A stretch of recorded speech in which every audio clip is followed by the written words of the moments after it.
Hi, my name is Scott Arthur, and right now I'm the Transport and Environment Committee convener here in Edinburgh.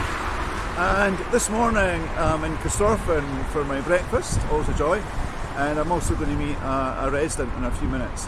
I'm running slightly late, to be honest, mainly because on the way here I managed to bump into two other councillors, neither of which actually represent the ward, which is quite interesting. So 3 councillors in the area this morning, none of which represent the ward, and one of which I actually took a picture of me trying to do this video, so hopefully I didn't look too silly with my selfie stick. So I thought it was worth doing since I'm here, I thought it was worth doing a quick update on what's happening with the scheme. So last week councillors were notified of some changes that are planned for early next year to the scheme as a whole.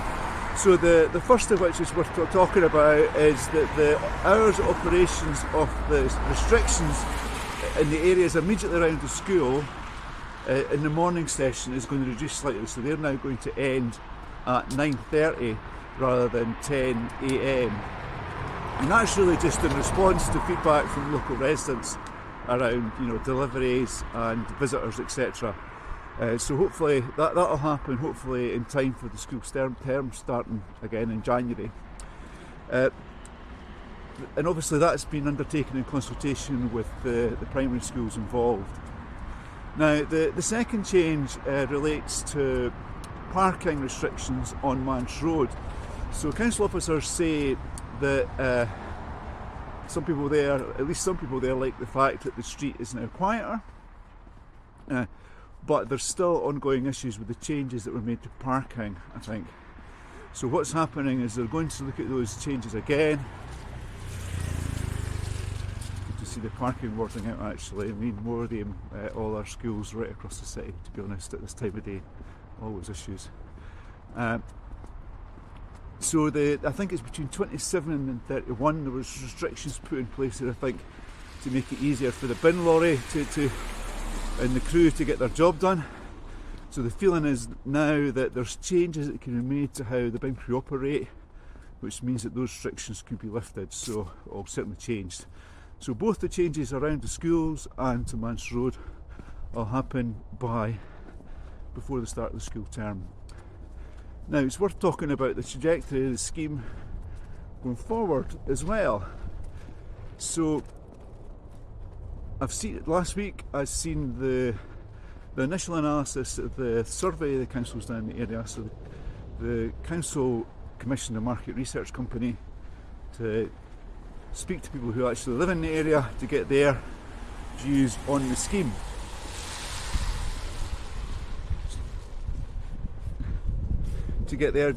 So I've seen initial results of that last week. I have to be honest, it's not quite what I expected, but we'll share details of that once the analysis is complete. So that should go to the January Transport and Environment Committee. If memory serves me right, that's on the 11th of January. And then so a couple of months after that, the very, very start of January, we'll publish an update on the scheme as a whole. So that will include a sort of detailed reporting of that survey I was talking about, the traffic data, air quality data, everything the council has basically will go into the public domain for that meeting at the very start of March. That will go into the public domain, with the idea then that councillors can look at the scheme's operation and decide whether changes are needed. They might decide just to proceed as it is, or they might want to scrap it. Now that March meeting is quite important because once we get out of that meeting, the council then just has 5 or 6 weeks. If the committee decides to proceed with the scheme, the council then just has 5 or 6 weeks to make any last changes to the scheme before we enter the final 6 months. So what we want, of course, is for the scheme to be as much as possible in its final state as we reach that final 6 months, no matter whatever that final state is. So that March meeting's actually quite important. So just to recap there, 2 quite important things. The survey data, once the analysis is complete, will get published in very early January, and then we'll see that full data set for the wider project getting published in March. and that will be the key decision point, as I see it, for the scheme going forward, or not. It's worth also talking about the bus gate very briefly. So I'd hoped we'd get better alignment between the bus gate times and the restrictions around the school. But the council officers have looked at this, and I did ask a few questions about this. But in terms of the aims of the scheme overall, they think the bus gate times should stay as they are. Now, a complicating factor here is that there's quite a lot of people who think the bus gate times should synchronise with the wider bus lane times. And again, I mean, I'm not convinced that's right for this scheme right now. So that's another complicating factor. So as it stands, I think the bus gate times are going to stay as they are up until that meeting in March, and at that time that will be the next formal opportunity to review them.